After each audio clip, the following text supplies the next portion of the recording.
Recently, ChristoferL did a video titled "Who's to Blame for Suicide?" where he discusses the issue of the recent rash of teen suicides in certain states of the U.S., in which he pretty much asked the question, why is it that other people are responsible when a teenager or anyone else commits suicide?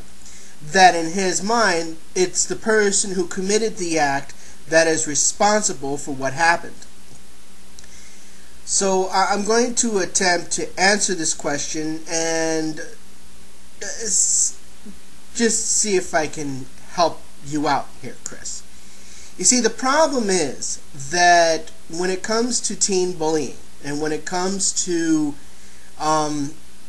certain individuals within the dogmatic religions, the problem is one of harassment, where that teenager is harassed, picked on, bullied, and it's not just a one-time occurrence, but it is several incidents strung together up until that person who is a victim realizes that it's not going to stop.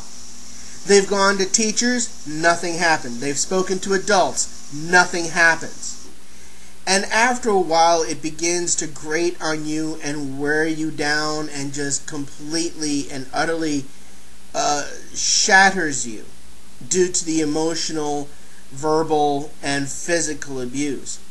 Now, some folks, when they get abused that far, they tend to react outward, where you have the incidents involving Columbine and some of the other school shootings.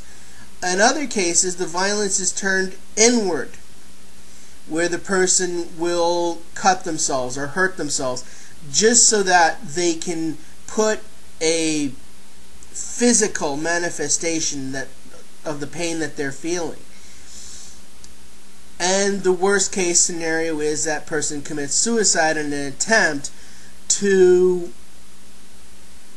end the pain, as it were, to end the abuse, because it's abundantly clear that the people who are engaging in the act of bullying and verbal abuse are not going to change, and they don't really see a way out of the situation. Now, when it comes to fundamentalist Christians, the fact that they constantly make homosexuality an issue, where they try to prevent gays from having equal rights, having the First Amendment right to engage in the ceremony of marriage with the person that they love and have it be recognized by the state just like gay couples do, that's just one facet of it. The constant abuse that fundamentalist Christians give to the homosexual community is just outright staggering. Think for a minute. How would you like to be told that you were going to hell because you loved your wife? Or that you were going to hell because you believed that you were heterosexual and that you were happy being heterosexual? After a while, it would get to be a bit much, and it would be a constant strain. Now, I don't know what state you live in off the top of my head, but in certain states here in the U.S., fundamentalist Christianity gets to be a little bit more than just a religion to practice. It becomes an excuse to engage in aberrant and nasty behavior towards other people. Now, I'm not saying that all fundamentalist Christians do this, but when you take the doctrines and push them to their most logical extreme, because these people are degenerates and sinners, it's okay to treat them however way you want, because you're just telling them the truth about Jesus. When in actuality, all you're doing is using Jesus as an excuse to verbally and emotionally and physically, in some cases, abuse and harass someone. Now, should Christians change the way they believe? No, obviously not, because you have a right to believe whatever you want. But the problem is behavior. That's where the issue is. that when you have people who harass individuals because of their sexual preference or because of their religion or because of something that the church may find offensive, after a while it gets to be abusive. It gets to be harassment. It gets to the point where someone just wants the pain to stop. They're tired of being treated like they're not normal.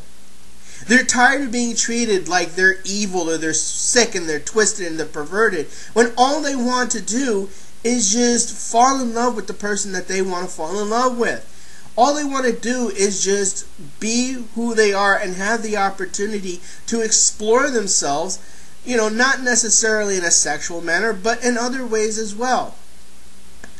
People have the right to pursue life, liberty, and happiness. Notice I said pursue, not that they'll find it.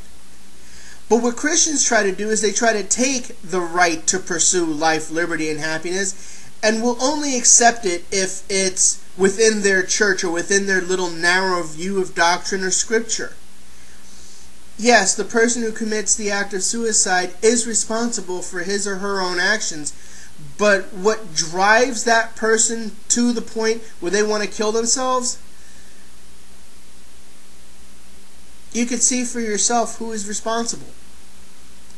Fine, you don't believe in homosexuality, don't marry a homosexual. Don't practice gay sex. Don't marry someone of the same gender. But at the same time, do you have to be a jerk about it? These are just some thoughts I wanted to leave you with, Chris. This is Dumac the Artist signing off. Slanchini Falcha. Have a nice day.